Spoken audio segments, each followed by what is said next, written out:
1999 সাল ফেব্রুয়ারি মাস, কেনিয়ার রাজধানী নাইরোবির একটি বিমানবন্দর।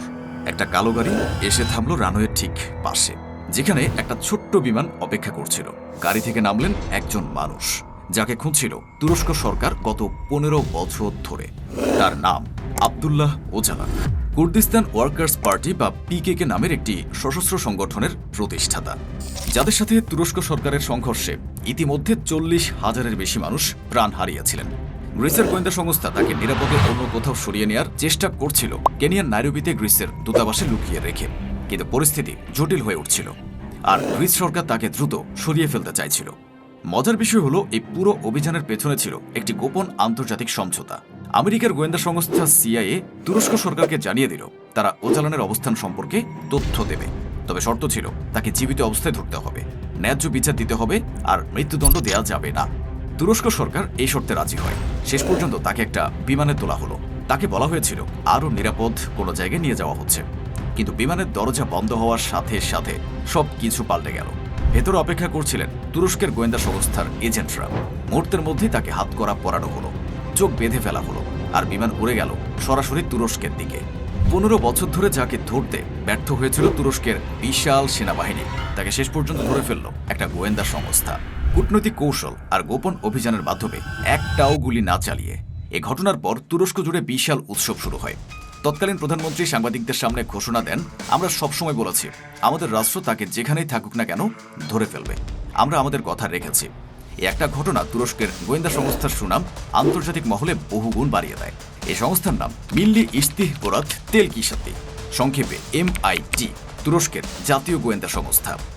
আজ এই সংস্থাকে বলা হয় পৃথিবীর অন্যতম কার্যকর, অন্যতম বিতর্কিত গোয়েন্দা সংস্থা। মধ্যপ্রাচ্যের জটিল রাজনীতিতে, সিরিয়ার গৃহযুদ্ধে, ইসরায়েল ইরানের গোপন লড়াই, সবখানেই এ সংস্থার ছায়া দেখা যায়। কিন্তু প্রশ্ন হলো, এ সংস্থার আসল শক্তির উৎস কি? কিভাবে একটি মাঝারি আকারের গোয়েন্দা সংস্থা এত বড় বড় সাফল্য অর্জন করে? আর এই সাফল্যের পেছনে কি কি বিতর্কিত পদ্ধতি লুকিয়ে আছে? বিন্দুর এই পর্বে জানব MITর গল্প, অটোমান সাম্রাজ্যের শেষ দিনগুলো থেকে শুরু করে আজকের প্রযুক্তি নির্ভর ড্রোন চালিত এক আধুনিক গোয়েন্দা শক্তি হয়ে ওঠার কাহিনী। MITর শিকড় গিয়ে ঠেকেছে অটোমান সাম্রাজ্যের একদম শেষ দিনগুলোতে। 1913 সাল, যখন অটোমান সাম্রাজ্য ধীরে ধীরে ভেঙে পড়ছে, তখন এনভার পাশা নামের একজন সামরিক নেতা প্রতিষ্ঠা করেন তেশকিলাতি মাহসুসা বা বিশেষ সংগঠন। এই সংস্থা ছিল সাধারণ কোনো গোয়েন্দা সংস্থা নয়, এটি ছিল সরাসরি গোপন যুদ্ধ চালানোর একটি বাহিনী, যারা বলকান অঞ্চল, উত্তর আফ্রিকা আর ককেশাসে গোপন অভিযান চালাত। প্রথম বিশ্বযুদ্ধে অটোমান সাম্রাজ্যের পতনের পরও এই সংস্থার অভিজ্ঞ সদস্যরা হারিয়ে যাননি। তারা গোপন অস্ত্র, মানচিত্র আর মানুষ সরিয়ে নিয়ে যান দখলকৃত ইস্তানবুল থেকে আনাতোলিয়ায়, যেখানে পরে গড়ে ওঠে আধুনিক তুরস্ক প্রজাতন্ত্র। 1926 সালে তুরস্ক প্রজাতন্ত্রের প্রতিষ্ঠাতা মুস্তফা কামাল আতাতুর্ক একটি নতুন সরকারি গোয়েন্দা সংস্থা গঠন করেন, নাম মিল্লি এমনিয়েত হিজমেতি বা সংক্ষেপে MAH। এই সংস্থার প্রধান কাজ ছিল দেশের ভেতরের নিরাপত্তা রক্ষা করা। একটা নতুন প্রজাতন্ত্র, যেটা সবে একটা বিশাল সাম্রাজ্যের ধ্বংসস্তূপ থেকে উঠে এসেছে, তার জন্য একটা শক্তিশালী গোয়েন্দা সংস্থা থাকা ছিল প্রায় অপরিহার্য। ভেতরের বিদ্রোহ ঠেকানো, বাইরের হুমকি চেনা আর নতুন রাষ্ট্রকে টিকিয়ে রাখা, এই তিনটে কাজই সে সময় খুব গুরুত্বপূর্ণ ছিল। দ্বিতীয় বিশ্বযুদ্ধের সময় তুরস্ক নিরপেক্ষ থাকার কঠিন রাজনৈতিক পথে হাঁটছিল, আর এই সময় গোয়েন্দা কার্যক্রম আরও গুরুত্বপূর্ণ হয়ে ওঠে।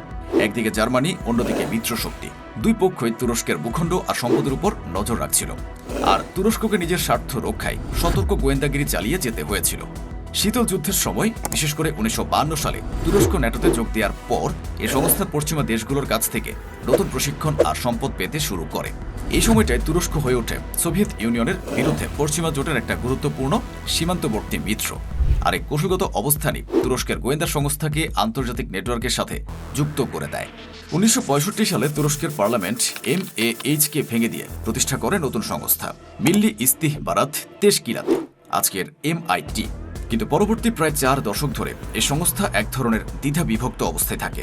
এর নেতৃত্বে ছিলেন প্রধান সামরিক কর্মকর্তারা, আর সংস্থার কাজ মূলত সীমাবদ্ধ ছিল দেশের ভেতরের নিরাপত্তা রক্ষায়। বিদেশে বড় ধরনের অভিযান চালানোর মতো ক্ষমতা তাদের ছিল না। 2000 দশকের প্রথম দিকে MIT ছিল মূলত একটা সহায়ক সংস্থা। সরকারকে তথ্য দেওয়াই ছিল তার প্রধান কাজ। নিজ থেকে বড় কোনো অভিযান চালানোর ক্ষমতা তার ছিল না। সে সময় বিশ্বের অন্যান্য বড় গোয়েন্দা সংস্থার তুলনায় MIT ছিল অনেকটাই পিছিয়ে থাকা একটি প্রতিষ্ঠান। এর কাঠামো ছিল পুরনো, প্রযুক্তি ছিল সেকেলে, আর সিদ্ধান্ত নেওয়ার প্রক্রিয়া ছিল ধীরগতির। বিশ্লেষকরা তখন একে বলতেন মূলত একটা প্রক্রিয়াশীল সংস্থা, মানে হুমকি আসার পর প্রতিক্রিয়া জানাতো, কিন্তু নিজে আগ বাড়িয়ে কিছু করতো না। কিন্তু 2010 সালে একটা বড় পরিবর্তন আসে। রিসেপ তাইয়িপ এরদোয়ান, যিনি তখন তুরস্কের প্রধানমন্ত্রী, একজন নতুন মানুষকে MIT প্রধান হিসেবে নিয়োগ দেন। নাম হাকান ফিদান। তিনি এই পদে থাকেন 2010 থেকে 2023 সাল পর্যন্ত, টানা 13 বছরেরও বেশি সময়। হাকান ফিদানের নেতৃত্বে MIT সম্পূর্ণ বদলে যায়। 2014 সালে তুরস্কের পার্লামেন্টে একটা গুরুত্বপূর্ণ আইন পাশ হয়, যা MIT-কে বিদেশে সরাসরি অভিযান চালানোর আইনি ক্ষমতা দেয়। এর আগে সংস্থা মূলত দেশের ভেতরেই সীমাবদ্ধ ছিল, কিন্তু এই আইনের পর তারা বিদেশেও লক্ষ্যবস্তুতে সরাসরি অভিযান চালানোর অনুমতি পায়। এই পরিবর্তনের সাথে সাথে MIT-র হাতে আসে আধুনিক প্রযুক্তি, সশস্ত্র ড্রোন, গোয়েন্দা জাহাজ, উন্নত নজরদারি বিমান। সেনাবাহিনীর হাতে থাকা ইলেকট্রনিক সিস্টেমস কমান্ড নামের একটা গুরুত্বপূর্ণ ইউনিটও MIT-র অধীনে নিয়ে আসা হয়, যা তাদের প্রযুক্তিগত ক্ষমতা আরও বাড়িয়ে দেয়। একই সময় তৈরি হয় বিদেশে অভিযানের জন্য আলাদা বিভাগ, সাইবার নিরাপত্তা আর সংকেত গোয়েন্দাগিরির জন্য আলাদা পরিদপ্তর। পুরনো ধীরগতির সামরিক নির্ভর একটা সংস্থা রূপান্তরিত হতে থাকে দ্রুত গতির, প্রযুক্তি নির্ভর, স্বাধীনভাবে কাজ করতে সক্ষম একটা আধুনিক গোয়েন্দা শক্তিতে। MIT-র শক্তির সবচেয়ে বড় উৎসগুলোর একটা হলো তুরস্কের নিজস্ব ড্রোন প্রযুক্তি। তুরস্কের বায়োরাক্তার নামের একটা কোম্পানি নিজস্ব সশস্ত্র ড্রোন তৈরি করেছে, যা এখন বিশ্বজুড়ে পরিচিত। এই ড্রোন প্রযুক্তি MIT-কে এমন একটা সুবিধা দিয়েছে যা খুব কম দেশের গোয়েন্দা সংস্থার কাছেই আছে। নিজস্ব প্রযুক্তিতে তৈরি অস্ত্র দিয়ে সীমান্তের বাইরেও নির্দিষ্ট লক্ষ্যবস্তুতে হামলা চালানোর ক্ষমতা, অন্য কোনো দেশের অনুমতি বা সাহায্যের উপর নির্ভর না করে। এটা বোঝা জরুরি কেন এই স্বনির্ভরতা এত গুরুত্বপূর্ণ। বেশিরভাগ দেশ, এমনকি বড় বড় দেশও তাদের সবচেয়ে আধুনিক সামরিক প্রযুক্তির জন্য আমেরিকা বা রাশিয়ার মতো পরাশক্তির উপর নির্ভরশীল। এই নির্ভরতার মানে হলো প্রয়োজনের সময় সেই পরাশক্তি যদি অস্ত্র বিক্রি বন্ধ করে দেয়, তাহলে পুরো সামরিক অভিযানই থমকে যেতে পারে। তুরস্ক এই ফাঁদ এড়াতে পেরেছে নিজস্ব প্রযুক্তি তৈরি করে। এই প্রযুক্তি ব্যবহার করে MIT ইরাকের উত্তরাঞ্চলের পাহাড়ি এলাকায় লুকিয়ে থাকা PKK নেতাদের বিরুদ্ধে একের পর এক সফল অভিযান চালিয়েছে। মাটিতে সেনা না পাঠিয়ে শুধু গোয়েন্দা তথ্য আর ড্রোন হামলার সমন্বয়ে তারা PKK-র বেশ কয়েকজন শীর্ষ কমান্ডারকে হত্যা করতে সক্ষম হয়েছে। এই পদ্ধতির একটা বড় সুবিধা হলো এতে তুরস্কের নিজস্ব সেনাবাহিনীর প্রাণহানির ঝুঁকি অনেকটা কমে যায়। পুরনো ধাঁচের যুদ্ধে হাজার হাজার সেনা পাঠাতে হতো পাহাড়ি এলাকায়, যেখানে হতাহতের সংখ্যা অনেক বেশি হতো। কিন্তু গোয়েন্দা তথ্য আর ড্রোনের সমন্বয়ে এখন অনেক কম ঝুঁকিতে এই লক্ষ্য অর্জন করা যায়। এই পদ্ধতিকে অনেকটা এভাবে কল্পনা করা যায়, আগে যেখানে একটা ঘরের ভেতরে লুকিয়ে থাকা শত্রুকে ধরতে গোটা একটা দল ঘরে ঢুকিয়ে দেয়া হতো ঝুঁকি নিয়ে, এখন সেখানে আকাশ থেকে সঠিক জায়গায় নির্দিষ্ট আঘাত আনা যায়, দলের কাউকে বিপদে না ফেলে। এই পার্থক্যটাই আধুনিক যুদ্ধ কৌশলে ড্রোন প্রযুক্তিকে এত গুরুত্বপূর্ণ করে তুলেছে। হাকান ফিদান নিজে পরবর্তীতে এই সাফল্যের কৃতিত্ব দিয়েছেন MIT-র নমনীয় কৌশল আর প্রযুক্তিগত সংহতিকে, যেখানে স্থল আক্রমণ ছাড়াই PKK-র সরবরাহ ব্যবস্থা আর নেতৃত্ব কাঠামো বারবার ভেঙে দেয়া গেছে। সিরিয়ার গৃহযুদ্ধেও MIT গুরুত্বপূর্ণ ভূমিকা রেখেছে। তুরস্কের সামরিক অভিযানের সাথে সমন্বয় করে তারা বিভিন্ন গোষ্ঠীর সাথে গোপন যোগাযোগ রক্ষা করেছে, তথ্য আদান প্রদান করেছে, আর এই জটিল যুদ্ধক্ষেত্রে তুরস্কের স্বার্থ রক্ষা করার চেষ্টা করেছে। 2023 সালে হাকান ফিদান MIT-র প্রধানের পদ থেকে সরে গিয়ে হন তুরস্কের পররাষ্ট্রমন্ত্রী। এই পরিবর্তনটা সাধারণ কোনো চাকরি বদল ছিল না। তিনি পররাষ্ট্র মন্ত্রণালয়েও নিয়ে আসেন সেই একই ধরনের রূপান্তর যা তিনি MIT-তে করেছিলেন। তুরস্কের দূতাবাস আর কূটনীতিকদের এখন শুধু কূটনৈতিক কাজেই সীমাবদ্ধ রাখা হয় না, তাদের বিদেশে গোয়েন্দা তথ্য সংগ্রহেও ভূমিকা রাখতে বলা হয়। বিদেশে থাকা তুর্কি প্রবাসী সম্প্রদায় আর মুসলিম সম্প্রদায়ের মধ্যেও সম্পর্ক গড়ে তোলার কাজ বাড়ানো হয়েছে। এই পরিবর্তনের একটি বাস্তব প্রভাব হলো তুরস্কের দূতাবাসগুলো এখন শুধু ভিসা দেওয়া বা বাণিজ্য চুক্তি নিয়ে আলোচনার জায়গা নয়, সেগুলো হয়ে উঠেছে তথ্য সংগ্রহ আর প্রভাব বিস্তারের কেন্দ্র। কূটনীতিক আর গোয়েন্দা কর্মকর্তার মধ্যে সীমারেখায় ক্রমেই ঝাপসা হয়ে যাচ্ছে। এই পরিবর্তন দেখায় তুরস্কের বৈদেশিক নীতি আর গোয়েন্দা কার্যক্রম আজ একে অপরের সাথে কতটা গভীরভাবে জড়িয়ে গেছে। কূটনীতি আর গোয়েন্দাগিরি এ দুটো আলাদা ক্ষেত্র, তুরস্কের ক্ষেত্রে যেন একই মুদ্রার দুই পিঠ হয়ে উঠেছে। এই কৌশলগত পরিবর্তনের একটা বড় উদাহরণ হলো ইসরায়েল আর ইরান। দুই বিপরীত মেরুর দুই দেশের সাথেই তুরস্কের গোপন সম্পর্ক বজায় রাখা। প্রকাশ্যে তুরস্ক প্রায় ইসরায়েলের কড়া সমালোচনা করে, কিন্তু বিশেষজ্ঞরা বলছেন MIT আর ইসরায়েলের গোয়েন্দা সংস্থা মোসাদের মধ্যে বহু বছর ধরে গোপন সহযোগিতার সম্পর্ক টিকে আছে, বিশেষ করে ইরান সম্পর্কিত হুমকি মোকাবিলায়। এই দ্বৈত কূটনীতি চালানোর ক্ষমতাই MIT-র অন্যতম বড় শক্তির উৎস, প্রকাশ্যে এক অবস্থান নেওয়া আর গোপনে সম্পূর্ণ ভিন্ন পথে কাজ চালিয়ে যাওয়া। কিন্তু এমআইটির এই সাফল্যের গল্পে গভীর বিতর্ক লুকিয়ে আছে। 2016 সালে তুরস্কে একটি ব্যর্থ সামরিক অভ্যুত্থানের চেষ্টা করা হয়। এই ঘটনার পর এমআইটির সমালোচকরা প্রশ্ন তোলেন, এত শক্তিশালী একটা গোয়েন্দা সংস্থা কিভাবে নিজের দেশেই একটা বড় সামরিক অভ্যুত্থানের চেষ্টা আগেভাগে ধরতে ব্যর্থ হলো? সে রাতে তুরস্কের বিভিন্ন শহরে ট্যাঙ্ক নেমে আসে, বিমানবন্দর দখল করা হয়, আর সংসদ ভবনে বোমা হামলা চালানো হয়। শেষ পর্যন্ত সাধারণ জনগণ আর পুলিশ বাহিনীর প্রতিরোধে এই অভ্যুত্থান ব্যর্থ হয়। কিন্তু এই ঘটনায় 2 শতাধিক মানুষ প্রাণ হারান। এত বড় একটা ঘটনা আগে থেকে আঁচ করতে না পারাটা এমআইটির জন্য একটা বিশাল ব্যর্থতা হিসেবে বিবেচিত হয়। এই ব্যর্থতার পর এমআইটিতে বড় ধরনের পুনর্গঠন করা হয়। দেশের ভেতরের আর বিদেশের গোয়েন্দাগিরিকে আলাদা করে ফেলা হয়, যাতে ভবিষ্যতে এমন ব্যর্থতা এড়ানো যায়। এই অভ্যুত্থান চেষ্টার পেছনে সরকার দায়ী করে ফেতুল্লাহ গুলেন নামের একজন ধর্মীয় নেতাকে, যিনি নিজে আমেরিকায় থাকেন। এরপর থেকে সরকারের সমালোচক, বিশেষ করে গুলেন আন্দোলনের সদস্যদের বিরুদ্ধে বিদেশে অভিযান চালানো শুরু হয়। বিভিন্ন প্রতিবেদনে দাবি করা হয়েছে এমআইটি বিদেশের মাটিতেই সরকার বিরোধী এই মানুষদের অপহরণ করে তুরস্কে ফিরিয়ে এনেছে, প্রায় সে দেশের সরকারকে কিছু না জানিয়ে।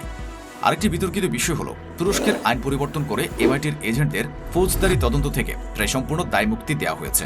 এর অর্থ এমআইটির কোনো কর্মকর্তা কোনো অভিযানে বাড়াবাড়ি করলেও তার বিরুদ্ধে সহজে আইনি ব্যবস্থা নেওয়া যায় না। সমালোচকরা বলেন এই দায়মুক্তি সংস্থাটাকে জবাবদিহিতার ঊর্ধ্বে নিয়ে গেছে। সিরিয়ার বিভিন্ন সশস্ত্র গোষ্ঠীর সাথে এমআইটির সম্পর্ক নিয়েও প্রশ্ন উঠেছে।